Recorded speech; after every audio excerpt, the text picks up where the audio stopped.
Hey there, Steve Gamache with another Chef Knives to Go quick look product review. And what we have this time is a big blade, as you can see. This is the Kurosaki Shizuku R2 Gyuto 270 millimeter. So I know that the 240s and 210s outsell these by probably a factor of 15 or so to 1 or more. But there are times where a 270 is just the ticket. So in a professional environment, this particular knife is going to be a prep monster. It has R2 full stainless steel, which is a powdered metallurgy stainless steel that takes a wicked edge, has nice edge retention, but it's halfway reasonable to sharpen, actually quite reasonable to sharpen with good quality stones that are somewhat aggressive. Heat treats around 62, could be 63 Rockwell, so you get great edge retention.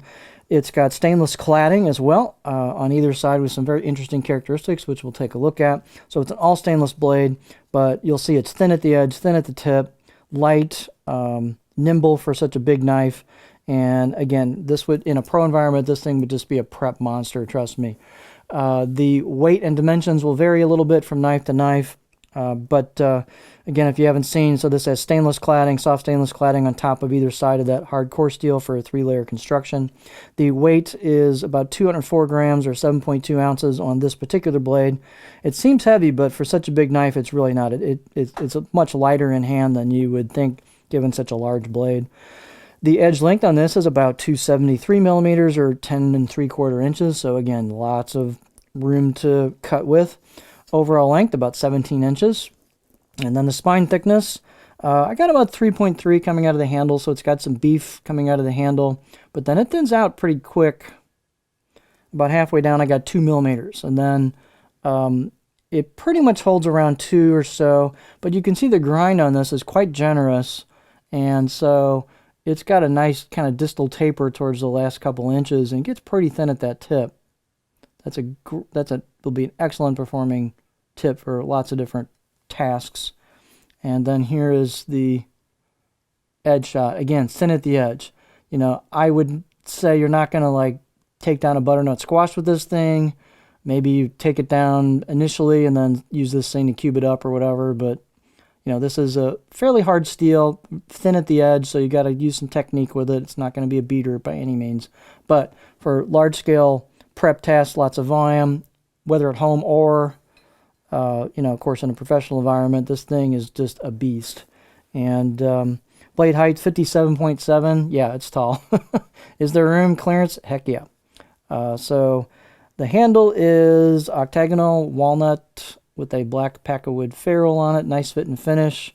I got about 74, 75 millimeter circumference right here. And then nice tight glue up job where the tang goes into the handle. Signature curve here from the choil, the back of the blade into the neck. Lots of room for a pinch grip. As you might guess, the balance point on this, excuse me, it's going to be a little bit further forward because it's such a big blade and the handle is not particularly huge or super heavy. So there is your balance point. And of course for a pinch grip, it's going to be behind that, but that's this style blade, so it's going to have some weight forward bias to it, a lot of cutting power. Let's get our beauty shot here. See if we can kind of show that. A little tricky to show this, isn't it? We'll just do it that way. So, taking a close-up look, the cladding line's a little hard to see in person, so we'll see if we can show it to you on the video. But you've got this kind of unique textured finish. It's got kind of a unique hammered pattern in it from whatever sort of hammer he's using. And so everyone's going to be a little bit unique. They're doing laser etched kanji on this.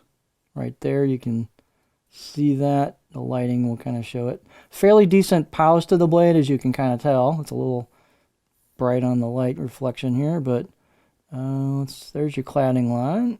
That's about the best I'm going to be able to do with that. But there's your cladding line there. So you can see it's a pretty high performance grind. You can see how high that cladding line is, and so that means this thing is getting thin down here. So again, this is a very high performance grind. Here's the left side of the blade.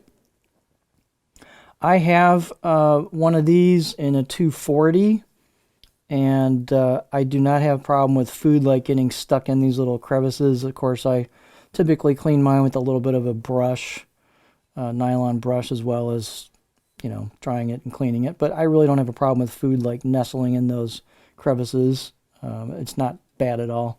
But this thing will just power through, cabbage, all kinds of stuff, especially bigger things. And again, edge retention is great. It's all stainless for lower maintenance. The performance is going to be fantastic on this.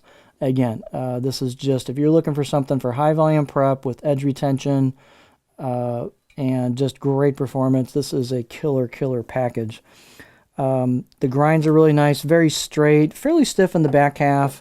Out of the box edge, I'll give it 6, maybe 7 out of 10. It was pretty doggone sharp out of the box.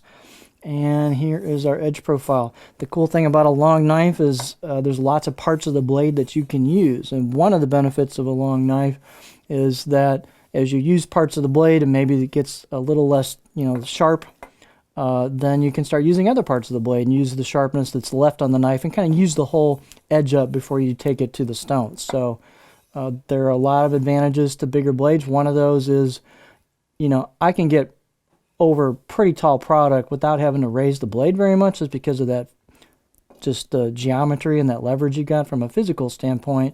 You do not have to pump the handle very much to get over stuff. So, it's very efficient from a rocking point of view. If you want to get over stuff, you don't have to crank that handle way up and down. You just have that mechanical advantage there. But this is what it looks like. It's really well done. They've got a pretty flat back third, and then some reasonably aggressive belly towards the tip. So you can rock the heck out of this thing if you want to. That's way high, folks. But you can do, it will support a lot of techniques. So it's just a really nice, well thought out profile that will accommodate a lot of, cutting techniques. So again, these knives are great. Again, I've used a few different kinds, and I've got a 240, and they're excellent knives. This particular one, being so large, is, as I said before, more than once, would be just a prep beast in a pro kitchen.